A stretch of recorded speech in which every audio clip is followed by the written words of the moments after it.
जानते हैं, इतिहास में कुछ नाम ऐसे होते हैं जो सिर्फ किताबों में दर्ज नहीं होते, बल्कि वक्त के साथ साथ और भी ज्यादा चमक उठते हैं। महाराणा प्रताप बिल्कुल एक ऐसा ही नाम है।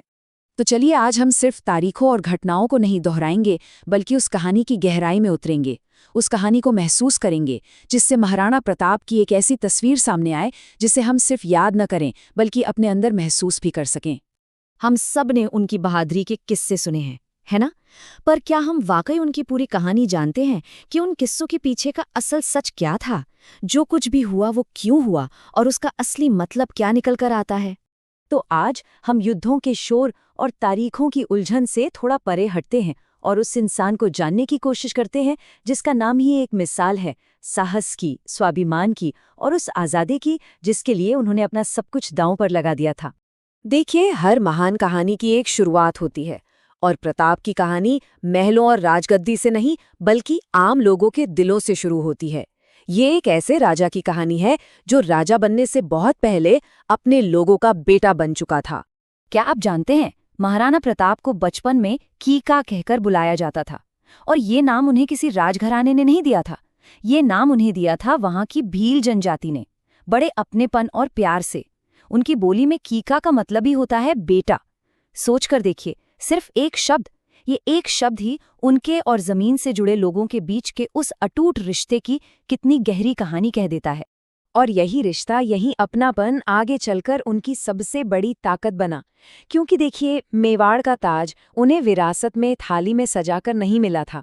उनके पिता तो अपने छोटे बेटे जगमाल को गद्दी सौंपना चाहते थे, पर मेवाड़ के सरदारों ने राजा की इच्छा नहीं बल्कि राज्य की जरूरत और योग्यता को चुना।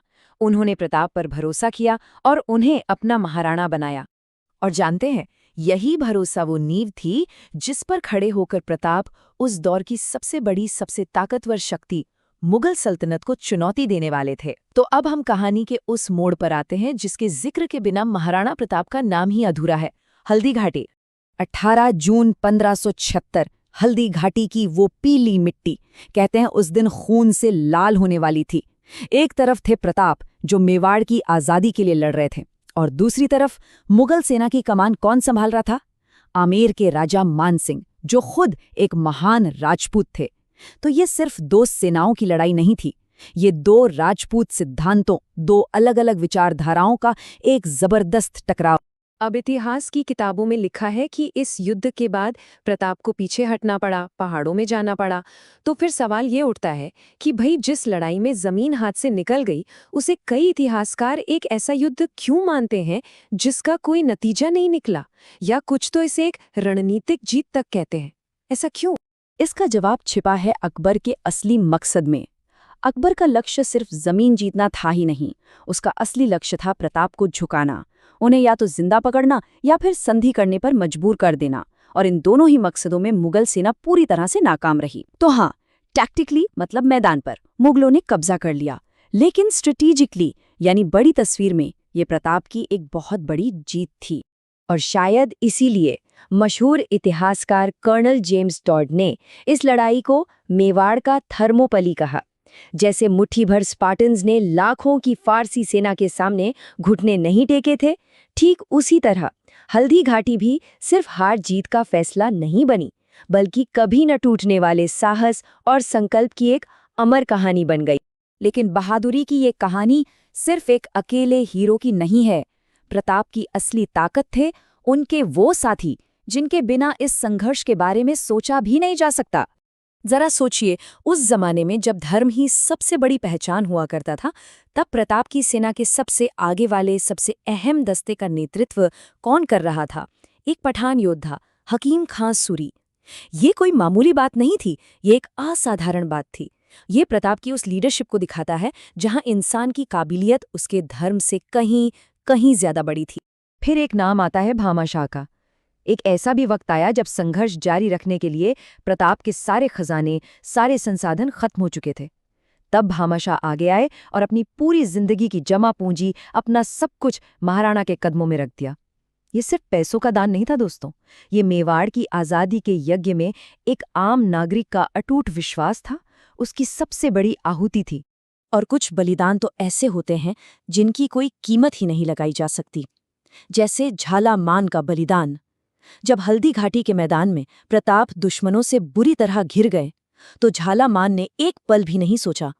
उन्होंने प्रताप का राजमुकुट उतारकर खुद पहन लिया। दुश्मन उन्हें ही प्रताप समझकर उन पर टूट पड़े, और इस धोखे ने प्रताप को वहां से सुरक्षित निकलने का मौका दे दिया। झालामान ने अपनी जान देकर मेवाड़ का भविष्य बचा लिया। अक्सर महाराणा प्रताप की कहानी हल्दी घाटी के संघर्ष पर आकर रुक सी जाती है, पर सच तो ये है कि असली कहानी तो यहाँ से शुरू होती है। ये अंत नहीं था, ये तो एक नई शुरुआत थी। ये कहानी है एक जबरदस्त वापसी की, एक ऐसी शानदार जीत की जिसे हम अक्सर भुला देते हैं। और ये वापसी हुई दिवेर में। प्रताप ने एक ऐसी मिलिट्री स्ट्रैटेजी बनाई जो किसी को भी हैरान कर दे। अपनी सेना को कई छोटी छोटी टुकड़ियों में बांटा और विजयदशमी के शुभ दिन एक ही समय पर एक साथ 36 मुगल चौकियों पर बिजली की तरह हमला बोल दिया। इसी पूरे अभियान को दिवेर का युद्ध कहा गया, और कर्नल टॉड ने इसे मेवाड़ का मैराथन कहा। क्यों? क्योंकि ये थर्मोपोली की तरह सिर्फ एक साहसी बचाव नहीं था, बल्कि एक लंबे संघर्ष के बाद मिली एक शानदार और निर्णायक जीत थी। एक ऐसी जीत जिसने मेवाड़ का लगभग सारा खोया हुआ इलाका वापस प्रताप के कदमों में ला दिया। लेकिन सिर्फ जमीन वापस जीत लेना ही तो काफी नहीं होता। उस पर एक राज्य को फिर से बसाना, उसे जिंदा करना एक बहुत बड़ी चुनौती थी।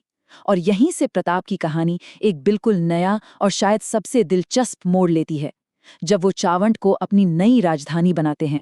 यहाँ हम प्रताप के एक बिल्कुल नए रूप से मिलते हैं। अब वो सिर्फ एक योद्धा नहीं है, बल्कि एक निर्माता हैं, एक बिल्डर हैं। उन्होंने चावंड को सिर्फ एक मिलिट्री बेस नहीं बनाया, बल्कि उसे कला, संस्कृति और ज्ञान का एक नया केंद्र बना दिया। और ये वाकई में हैरान करने वाली बात है कि जिस राजा की पूरी जिंदगी जंग के मैदानों में गुजरी, उसने शांति के समय में कला को इतना बढ़ावा दिया। यहीं से चित्रकला की मशहूर चावंड शैली का जन्म हुआ। इतना ही नहीं, उनके दरबार में चक्रपाणि मिश्र जैसे विद्वानों ने विश्ववल्लभ जैसा ग्रंथ लिखा, जो उस जमाने में खेती-बाड़ी और वाटर मैनेजमेंट पर एक तरह की टेक्निकल गाइड थी। ये सब हमें क्या दिखाता है? यही कि प्रताप की लड़ाई सिर्फ एक जमीन के टुकड़े के लिए नहीं थी। वो एक विचार को, एक संस्कृति को, एक आत्मनिर्भर समाज को बचाने के लिए लड़ रहे थे। उनकी असली विरासत युद्ध में हार या जीत के आंकड़ों में नहीं है, बल्कि उस जज्बे में है जो झुकने से साफ इनकार कर देता है। तर हर कहानी का एक अंत होता है, और प्रताप के जीवन का अंत शायद उनकी कहानी की सबसे बड़ी विडंबना में से एक है। वो महान योद्धा जिसे मुगलों की विशाल सेना नहीं हरा सकी, उसकी मौत किसी युद्ध के मैदान में नहीं हुई। कहा जाता है कि अपने ही एक सख्त धनुष की डोरी खींचते हुए उन्हें एक अंदरूनी चोट लगी, और वही उनकी मौत का कारण बनी। एक ऐसे महान योद्धा के लिए कितना साधारण और कितना मानवीय अंत! ये हमें शायद यही याद दिलाने के लिए है कि इतिहास बनाने वाले महानायक भी अपने सारे शौर्य और अपने सारे संकल्प के बावजूद आखिरकार होते तो इंसान ही है, और शायद किस्मत के लिखे को कोई नहीं बदल सकता।